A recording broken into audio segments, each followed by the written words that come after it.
Alright guys, hello everybody, it is Andrew here, and I am back with another video. Today we are going to be talking about severe weather and what's upcoming for the next few days. It is currently May 9th, 2023.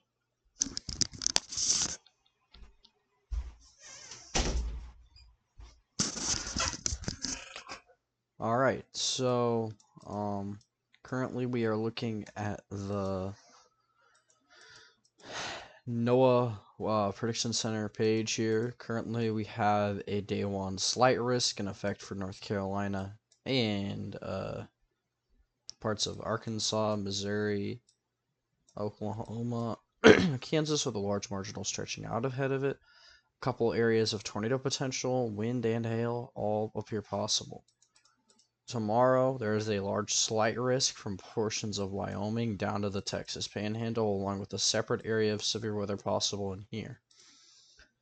5% tornado probabilities exist in Wyoming, northeast Colorado, northwest Kansas, and into southwest Nebraska, along with a 15 wind and a 15 hail. Do not be surprised if that hail risk gets sigged over the next couple of days as well, or next couple of outlook cycles.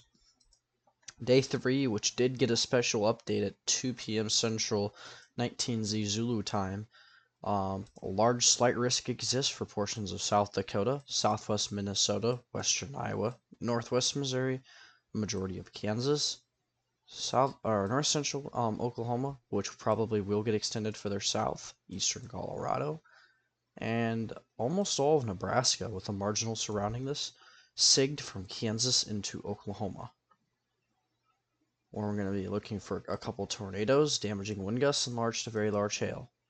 First, let's start off with the MCV down here with the southern portion of the risk. So we are expecting activity to flare up later this afternoon, later tomorrow morning. Some of these storms could produce tornadoes. Looking at a forecast sounding at what would be, I believe, 3 in the morning Central Standard Time, we can see photographs are a bit more enlarged, and the thermodynamic profile is thick enough to where you could see some stronger storms, but there isn't too much between the red and the white lines there. Along with this, there's a bit of a stable layer up to 700 millibars, which could keep storms from maturing. HRRR does kind of give out a big old cluster that turns into some sort of MCS. Later in the morning, the thermodynamic profiles become a bit better, where the stable layer only goes to 850 millibars. So these would be more favorable for more deep convection, as our thermodynamics are a little bit more thickened in the middle levels of the atmosphere, which is a good amount better. HRRR suggests that this Boeing segment kind of spreads eastward throughout the day, with severe potential in Louisiana ahead of it, and maybe a brief tornado, and maybe some damaging wind gusts as well, but the threat's going to be pretty weak and low end. It also suggests some storms out in the Texas Panhandle. Then it looks like severe storms potentially out here in Louisiana and Mississippi on Wednesday, with a lot of instability but not a lot of wind shear, especially in the upper levels. Watch the southern cluster, end of the cluster there. Again, same deal. Now, why don't we go into some more of the technical aspects of this, and why don't we take a look at hour 22. This is Thursday. Looking at Thursday, there's going to be a pretty strong shortwave that comes into Oklahoma and brings a threat for potentially significant severe weather, including strong tornadoes, large to very large hail, and damaging wind gusts. Lower level jets expected to be locally 30 plus knots in that corridor there, with a good amount of 0 to 3 kilometer cape overlapping it as well, 50 to 100. Taking a box sounding just south of these stormers where the inflow bands would get sucked up. When we take it further south, I think I caught on to some of the storms. Here's probably one, yeah. This is not contaminated at all, and you can see that the low level profile is pretty enlarged and very streamwise. I'm taking it from the center point. You can see it's quite streamwise. It's not the most streamwise from 0 to 1, but from 0 to 3 it is very streamwise. The middle levels are vented somewhat, but there's not really too much shear. There's a good amount of thermodynamics with some weak warm nose at 600 millibar, which will be something to watch to see if updrafts can really get their minds through that. ML Cape's going to be on the order of 2,000 to 3,000 joules per kilogram, which is plenty of fuel for thunderstorms to go. Now further to the north, let's talk about Wednesday, May 10th. We are expecting a potentially significant severe weather day across Colorado tomorrow and maybe southeast Wyoming. Here's the heightened corridor for tornado potential tomorrow, in my opinion. Looking at the HRRR, especially in extreme northeastern Colorado, I believe Weld County area and a little bit further to the east is probably where the hotspot is, and which is very common in Colorado, along with eastern Wyoming as well. Taking a look at forecast soundings in northeast Colorado tomorrow ahead of these storms, you can see there is a little bit of some drier air towards the low levels, which is common with Colorado. Dew points in the upper 50s. That's a check. Temperature at 74, check. 3 Cape at 81, check. And that hodograph is a check. That is a beautiful hodograph, pretty streamwise. Lots of backing in the low levels to help give that low level flow a boost. Lots of instability between 11 kilometers and the surface. So big time, very steep lapse rates as well. And as we get toward 1Z, these profiles get even better. And a thin corridor there in eastern Colorado. And if you take a box sounding in that thin corridor, you can see the profiles get extremely streamwise with lots of vorticity being spread throughout the profile. A practically streamwise 0 to 3 kilometer profile there.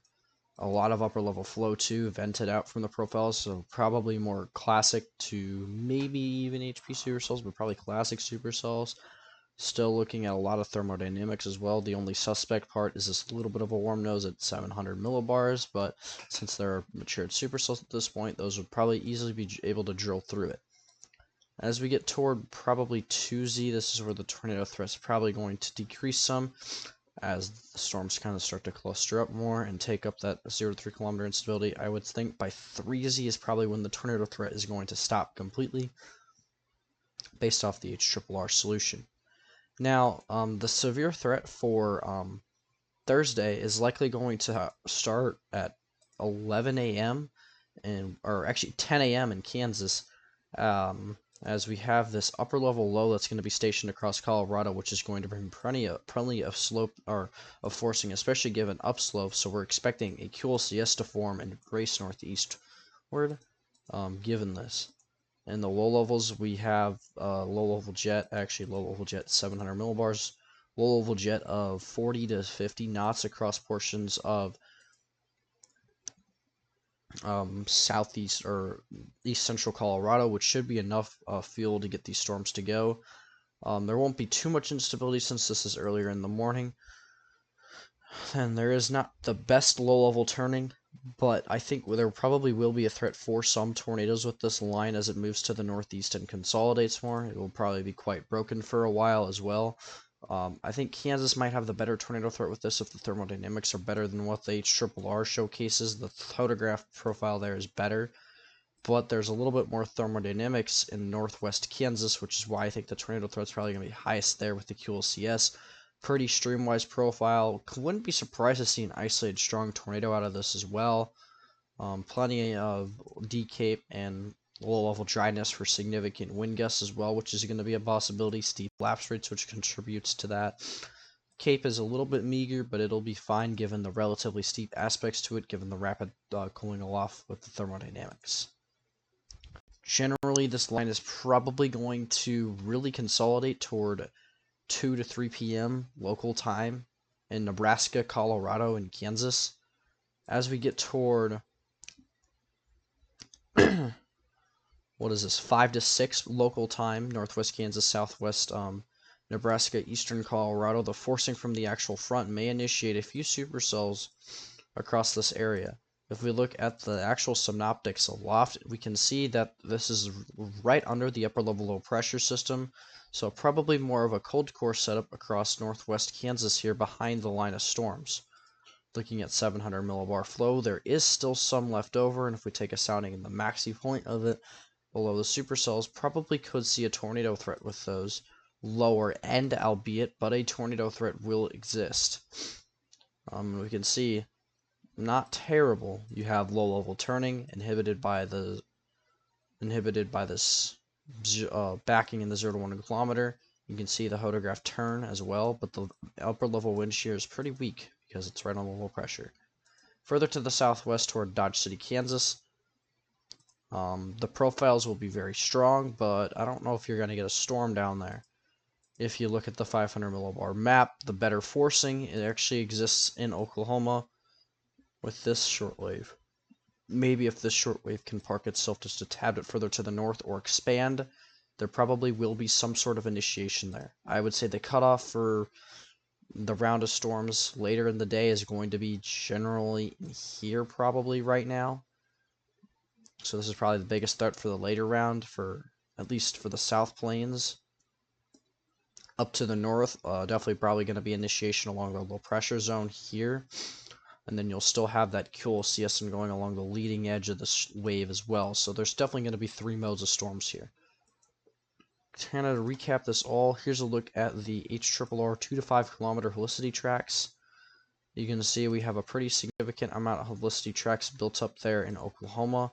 We have a lot of them up in Colorado as well built up. And if we look at 0 to 3 kilometer, a lot of them is going to be from the QLCS. Yeah, you can see there's a lot of QLCS tracks, mainly in here are the QLCS tracks. So it's going to be a very fun few hours. A lot of these places are going to be getting well-needed rain as well. If we take a look at the QPF totals as well, take a look at QPF over the runtime, and we can see there's going to be areas in Nebraska that get 3 to 4 inches of rain if the HRRR is correct.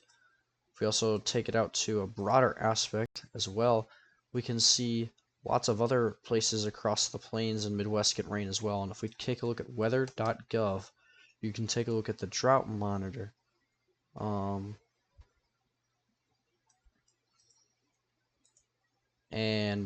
I know western Kansas needs rain. And yeah, it looks like a lot of these spots that really need rain are going to get it. So once my internet kind of loads in here, because it's a little danky right now. Yeah, so it looks like Iowa's going to get some rain that it needs. I would say Missouri gets more rain like it needs. Florida gets some rain in isolated pockets. Oregon and Washington get some isolated pockets of rain. Montana, Wyoming, Colorado, Kansas, Texas Panhandle, Oklahoma, and Kansas get rain. So there's a lot of spots that are going to be able to get rain.